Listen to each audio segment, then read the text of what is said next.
मेरा तो इतना लंबा है कि उस पे आता ही नहीं है। सबसे कॉमन बहाना लड़कों का है ना लगाने का। क्या आपको पता है कि अलग अलग साइजेस में आते हैं? फ्लेवर्स पता है, वैरायटी पता है, बट साइज के भी आते हैं भाई साहब। अगर बहुत ज्यादा लूज होगा तो भी दिक्कत है, और बहुत ज्यादा टाइट होगा आपके पेनिस पे तो भी प्रॉब्लम है। तो चलिए आज बात करती हूँ कितने कितने साइज के आते हैं, ताकि आप अपने लेंथ के हिसाब से सही तरीके का खरीदें। इंडिया में कितने साइजेस अवेलेबल हैं पूरा डिटेल में बात करूंगी। ये वीडियो प्लीज ज्यादा से ज्यादा लड़कों में शेयर करें, और ये जो इन्फॉर्मेशन है ये सबके लिए बहुत ज्यादा जरूरी है। डेमो के साथ समझाती हूँ कि लूज करने से क्या दिक्कत रहती है। चलिए शुरू करेंगे। वीडियो को जरूर शेयर करें और बेल आइकन प्रेस करें ताकि ऐसा कंटेंट आप मिस ना कर पाएं।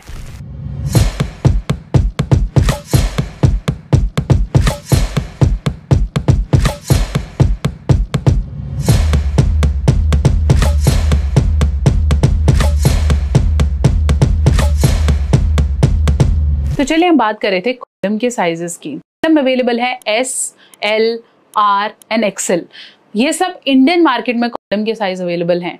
लेकिन होता क्या है कि जब हम केमिस्ट के पास जाते हैं, पहले तो हम खुद ही इतने परेशान होते हैं। हम उसे बोलते हैं कि कॉन्डम दे दे, वो आपको ऐसे दिखता है तो आप डर जाते हो। आप खरीदते हो, आपको पता ही नहीं है आपने कौन सा खरीदा।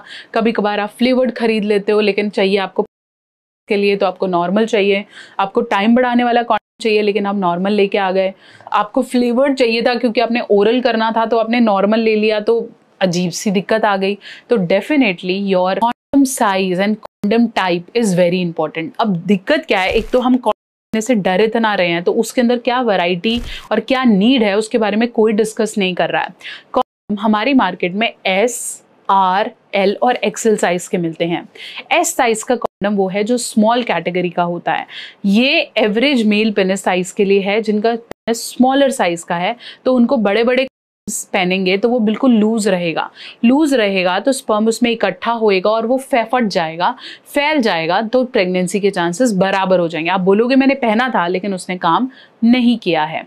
तो वो जो साइज का है जिसे हम S साइज कहते हैं, वो लेंथ होगी 6 से 7 इंचेस और विड्थ रहेगी 1.7 to 2 इंचेस। और अगर आपका साइज छोटा है और आपने बड़ा कॉन्डम लिया तो वो ऐसे लटकता और लूज रहेगा। लूज रहने की वजह से आपने अंदर अगर कोई डिस्चार्ज भी किया है तो वो निकालते समय पार्टनर के वजाइना में रह जाएगा। So better look for right size. दूसरा साइज आता है जिसे हम बोलते हैं रेगुलर कॉन्डम। मार्केट में वैसे जितने भी कॉन्डम्स मिलते हैं जो केमिस्ट आपको दे रहा है वो R रेगुलर साइज के होते हैं, जिसका लेंथ होता है रेगुलर होगा 7 to 7.9 इंचेस और उसकी विड्थ रहती है 2.05 to 2.13 इंचेस। ये वो साइज है जो हमारा रेगुलर कॉन्डम मिलता है। ये एक रेगुलर कॉन्डम है मेरे पास। तो अगर आपका एवरेज साइज कुछ 5.5 इंचेस है तो ये रेगुलर कॉन्डम डेफिनेटली जब आप रोल करेंगे तो आपके पेनिस को अच्छे से कवर करेगा। अब मैं बात करूंगी लार्ज साइज की। अगर आपको लगता है कि आपका साइज नॉर्मल से थोड़ा सा ज्यादा है तो आप L का कॉन्डम भी ले सकते हैं।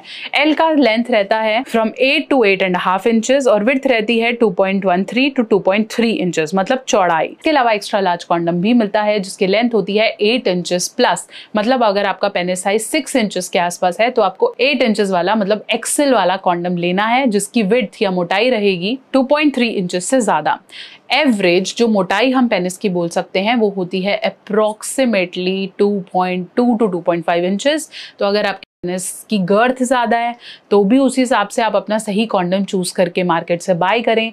अपने कॉन्डम की सही लेंथ और सही साइज चूज करें ताकि जब आप कॉन्डम पहने तो वो बहुत ज्यादा ढीला ढाला भी ना हो या वो इतना ज्यादा टाइट हो कि वो आपके पेनिस को पीछे से कवर कर ना रहा हो। तो better to know the variety and the shapes of condoms when you are buying it.